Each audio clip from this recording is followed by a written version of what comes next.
வணக்கம். பிரபஞ்சனின் மாயவண்டி. காளி சொன்ன செய்தியை கேட்டு குப்பன் திகைத்து போனான். வாய் பேச முடியாதபடிக்கு அவனை அடைத்து போட்டது. என்னடா சொல்ற என்றான் குப்பன். மொய்யாத்தானே, நான் உங்ககிட்ட விளையாடுவேனா? நம்ம முத்தியால் பெற்ற மேஸ்திரியே என்கிட்ட சொன்ன செய்தின்னா வேணும்னா நீங்கள் மேஸ்திரிக்கிட்டே கேட்டுக்கோங்க. காளி விளையாடுகிறவன் இல்லை, குப்பன் மேல் மரியாதை உள்ளவன்தான். மேஸ்திரி அவனுக்கு சிநேகிதர்காரர் தான்.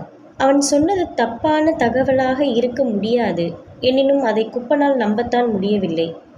அவன் சொன்னது இதுதான்: மாடும் இழுக்காம குதிரையும் இழுக்காம ஒரு பெரிய வண்டி தண்டவாளத்திலேயே வலிக்கிக்கிட்டு ஓடி வர போகுதான். அதுவும் வார வெள்ளிக்கிழமை வில்லியனூர் வழியாக புதுச்சேரிக்கு வரப்போகிறதாம். காளி மாடும் இழுக்காம குதிரை கழுதையும் இழுக்காம வண்டி தண்டவாளத்தில் வழுக்கிக்கிட்டே எம்மாந்தூரம் தான் வர முடியும். பின்னால் இருந்து மனுஷங்க தள்ளி விடுவாங்கடோய் என்று சமாதானம் செய்து கொள்ள முயன்றான் குப்பன். அப்படியும் இல்லைனே, நானும் மேஸ்திரிக்கிட்ட இதையே தான் சொன்னேன். போடா, ஒரு வண்டியை வேணா மனுஷங்க தள்ளிக்கிட்டு வரலாம், ஒரு பொட்டி வண்டியை பக்கத்தில் நிற்க வச்சா 50 வண்டி காணுங்கிற பலமும் திடமுமா இருக்குமா. ஒரு பொட்டி அது மாதிரி 4 பொட்டி வருதான்.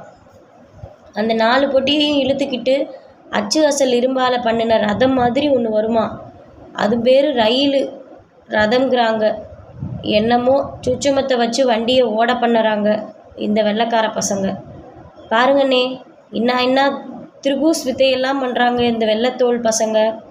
உஸ் என்றான் குப்பன். அக்கம் பக்கம் திரும்பி பார்த்து கொண்டான். முட்டுக்கட்ட, வெள்ளைக்காரங்களை பற்றி மரியாதையாக பேசு. எவன் காதலியாவது விழுந்து தொலைச்சா பொல்லாப்பு வரும்டா. என்ன இருந்தாலும் அவங்க நம்மளை ஆள்ற ராஜாங்கம் இல்லையா? பரங்கி பசங்களுக்கு போய் பயப்படுறீங்களேனே. 1000 சொல்லு. இந்த மாதிரி மாடு இழுக்காமல் ஓடுற வண்டியை உன் அப்பன் பாட்டனா கண்டுபிடிச்சான்? வெள்ளைக்காரன் தானே கண்டுபிடிச்சான்? அது சரி. காளி போன பிறகு குப்பன் தனிமையில் வீட்டப்பட்டவுடன் திரும்ப திரும்ப அவன் சொன்ன செய்தியே நெஞ்சத்தில் வந்து போயிற்று.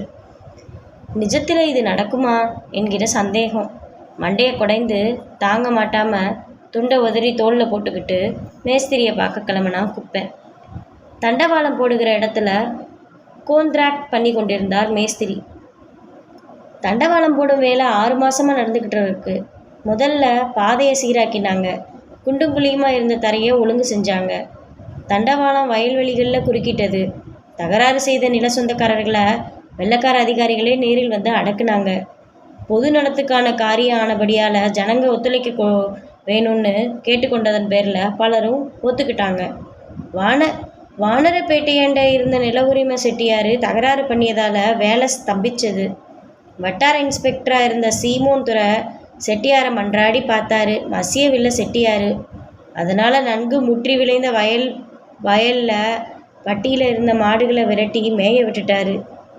கை விரலாட்ட விளைந்து கவிழ்ந்திருந்த நெற்கதிரெல்லாம் இடையே புகுந்து துவம்சம் செஞ்சிருச்சு மாடுகள். வேறு வழி இல்லாமல் வழிக்கு வந்தார் செட்டியார். தண்டவாளம் போடும் வேலை இரவு பகலாக நடந்தது.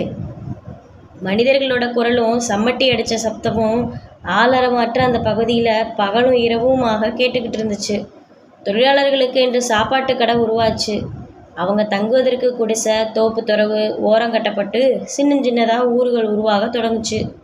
வெள்ளதிகாரிகளும் அவங்களுக்கு துணை செய்யும் உள்ளூர் மற்றும் வெளியூர் அதிகாரிகளும் வந்து போக பாதைகளை சீர் செஞ்சாங்க. அண்டையில் இருந்த தென்னந்தோப்புக்குள்ளேயே கல்லுக்கடை உருவாகி வேலை செய்வோரை மகிழ்விச்சாங்க.